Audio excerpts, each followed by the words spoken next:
ত্রয়োদশ জাতীয় সংসদ নির্বাচনে বিএনপি জমিয়ত ঐক্যজোট মনোনীত সিলেট ৪ আসনের সংসদ সদস্য প্রার্থী বিএনপি চেয়ারম্যানের উপদেষ্টা ও সাবেক মেয়র জননেতা আরিফুল হক চৌধুরী বলেছেন, সিলেট ৪ আসনের জনগণ আমাকে নির্বাচিত করলে এলাকার উন্নয়ন ও জনগণের স্বার্থ রক্ষায় অতীতেও কোনো আপোস করিনি, ভবিষ্যতেও করব না।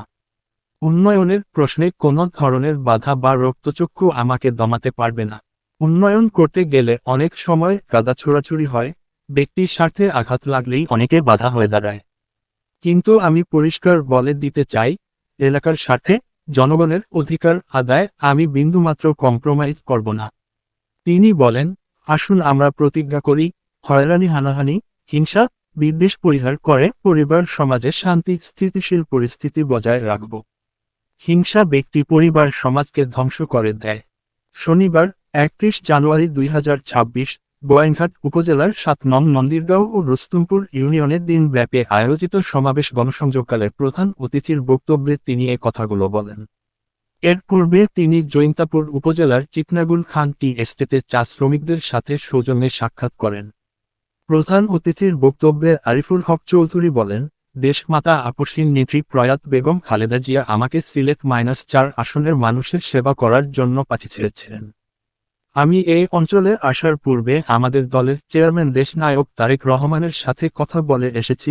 তিনি এদেশের প্রধানমন্ত্রী হলে আমার আসনের মানুষের উন্নয়নে সর্বাত্মক সহযোগিতা করবেন বলে আমাকে আশ্বাস দিয়েছেন। আপনারা যদি আমাকে ভোট দিয়ে বিজয়ী করেন আর বিএনপি জমিয়ত ঐক্যজোট ক্ষমতায় যায়, ইনশাআল্লাহ জৈন্তাপুর, গোয়াইনঘাট ও কোম্পানীগঞ্জে অভূতপূর্ব উন্নয়ন হবে। পৃথক অনুষ্ঠানে উপস্থিত ছিলেন গোয়াইনঘাট উপজেলা পরিষদের সাবেক চেয়ারম্যান আব্দুল হাকিম চৌধুরী, সিলেট জেলা বিএনপি সহসভাপতি মাহবুবুর রব ফয়সল, সিলেট মহানগর বিএনপি সাবেক ভারপ্রাপ্ত সাধারণ সম্পাদক আজমল বখত সাদেক, সিলেট জেলা বিএনপি জেলা উপদেষ্টা হেলাল উদ্দিন আহমদ, আব্দুস শুকুর, লুৎফুল হক খোকন, তাঁতি দলের কেন্দ্রীয় যুগ্ম আহ্বায়ক ফয়েজ আহমদ দৌলত, সিলেট জেলা বিএনপি তাঁতি বিষয়ক সম্পাদক আব্দুল মালেক, জমিয়তে উলামায়ে ইসলাম বাংলাদেশ সিলেট মহানগরীর সেক্রেটারি মাওলানা আব্দুল। সবাই আমরা প্রত্যেকটা সেন্টার, যে সেন্টারগুলোকে পাহারা দিতে হবে 5টা পর্যন্ত, কারণ কোনো অবস্থাতে সেন্টার ছেড়ে আসা যাবে না। কারণ ওই আগের পিরিয়ডে আসছিল অ্যানালগ, এখন তারা কিন্তু ডিজিটালে কারবার করে সব।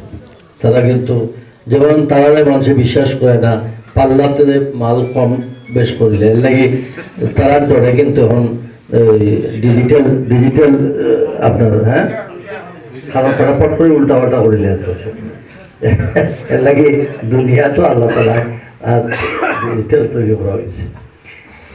তারা আরেকটা জিনিস করা যে প্রত্যেকটা মহিলা আপনার বাড়ির তারা যে মানে ক্যাম্পিংও গিয়ে দেখা যায় তারা ওই টিকিট দিলে ব্যস্ত যাই বাকি ইত্যাদি আবার